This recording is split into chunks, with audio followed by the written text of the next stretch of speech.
আসসালামু আলাইকুম, শুভ সকাল। কেমন আছো আমার প্রিয় ভাই বোনেরা? আশা করি ভালো আছো। আমি আলহামদুলিল্লাহ আল্লাহর অশেষ রহমতে খুবই ভালো আছি। তোমরা কেমন আছো আমার কমেন্ট বক্সে জানাবে। তা অনেক দিন পরে গলাটা আমার সুস্থ হয়েছে। আর এখানে এখন কোনো কাজ সারিনি, আটা ছেনে রেখে দিচ্ছি রুটিটা একটু নরম হবে বলে। ওই জন্য আটা কি জানি শক্ত খালি রুটি হয়, ওই জন্য গরম পানি করে বা এমনি করে ছানি। তা চলো এখন আমি কাজগুলো ঝটাপট সেরে ফেলি।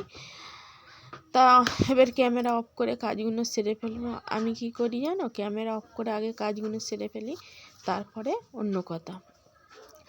তা চুলোতে কী কালি হয়েছে বলবো কি, তা রোজ লাতা দিচ্ছি তবুও যদি কালি হয়। আর পানি হয়েছিল আগের দিনে, চারিদিক লাড়ে লাপ্পা হয়ে রয়েছে, যেন কি উৎকুটুনি লাগতেছে। গাছের পাতাগুলো পড়ে তো চারিদিক যেন কেমন হয়ে রয়েছে।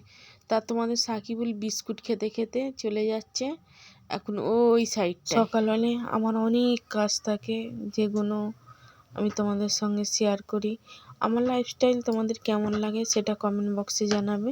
আর এখানে ভাইয়ের প্রিমিয়ার হচ্ছে, আর আমি আটাটা ছেনে রেখে দিয়ে গিয়েছিলাম, তাই জন্য রুটিটা কিন্তু অনেকই নরম হয়েছে। আর এখন আজকাল ভিডিও করতে আর ভালো লাগে না, সফলতা তো দূরের কথা, আরও সেই প্রমোশন হওয়ার থেকে আরও ডিমোশনে ঢুকে যাচ্ছি।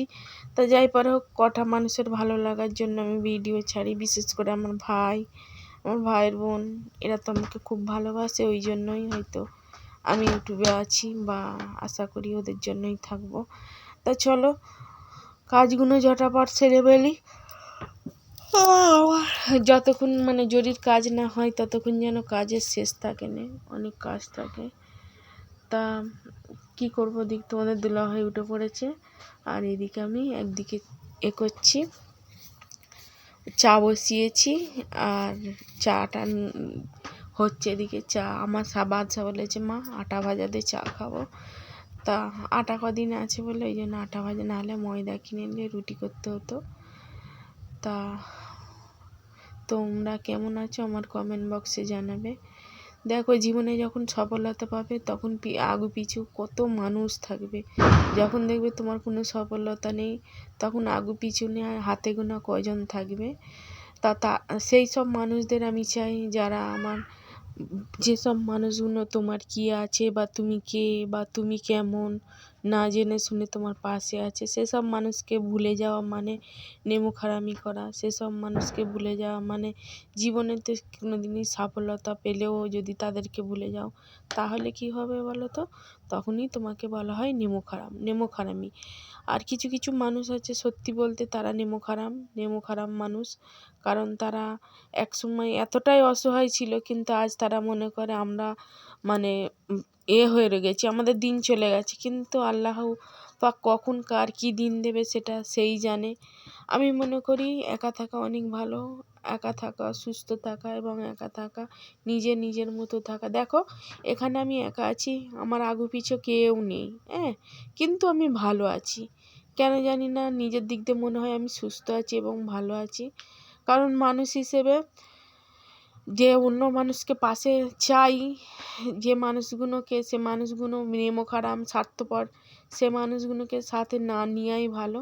তা চলো ফুলকপি এনেছি, ফুলকপি দিয়ে রান্না হবে আলু দিয়ে। আজকের অনেক বেলা হয়ে গেছে, কারণ কাজ ছিল তো, আর কাজটার জন্য আমার প্রচণ্ড খাওয়া দাওয়া, এই কাজটা নিয়ে শরীরটা অসুস্থ হয়েছিল বলে ওই জন্য অসুবিধায় পড়ে গিয়েছিলাম।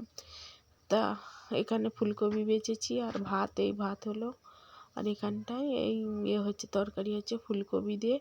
আর কি সেই মাছ কিনেছিলাম বললাম না, সেই কি কমল মাছ, ওটা কমল মাছ নয়, যতই নাম উল্টো পাল্টা দিক না কেন, কিন্তু ওই মাছটা দিয়ে আর নদীর মাছ টমেটো দিয়ে রান্না করলে ভালোই হতো, কিন্তু দেরি হয়ে গেছে। আর যে আমার শরীর বয়নি, মাঝে অনেক ক্লান্ত লাগে, মাঝে অনেক কষ্ট হয়।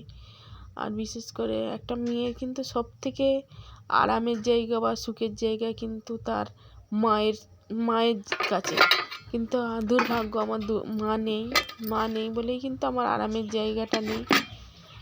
তো যাই পারে হোক, আল্লাহ যেটা করে ভালোর জন্যই করে এবং মঙ্গলের জন্যই করে। হয়তো আল্লাহ কিছু একটা ভালো বুঝেছে, তাই জন্যই। তো যাই পারে হোক, আমার মা আছে, আমার ঋতু আছে, আমার বাদশা আছে, আমার সাকিব আছে। এরাই আমার মা, এরাই আমার বাপ, আর আমার জামাই আছে, এরাই আমার সব। আর এই দেখো তোমাদের সাকিবুল এখানে হাতে মুখে সাবান দিচ্ছে। আর তার মধ্যে থেকে চলো আমাদের খুশি রানী ঘুরতেছে। খুশি রানীর মাকে বলেছিলাম একটু ভিডিও করে পাঠিয়ে দেবে, তাই জন্য ভিডিও করে দিয়েছে আমাকে। আমাকে কিছু মানুষ অনেক হেল্প করে, যেমন খুশির মা, আমার ভাইপোরা, মানে ভিডিও যদি কোথাও যায় ভিডিও করে করে আমাকে দেয়। কারণ আমার তো বাইরে বেরোবার সময় নেই, বা আমার বাইরে বেরোবার মতো ইচ্ছাও নেই।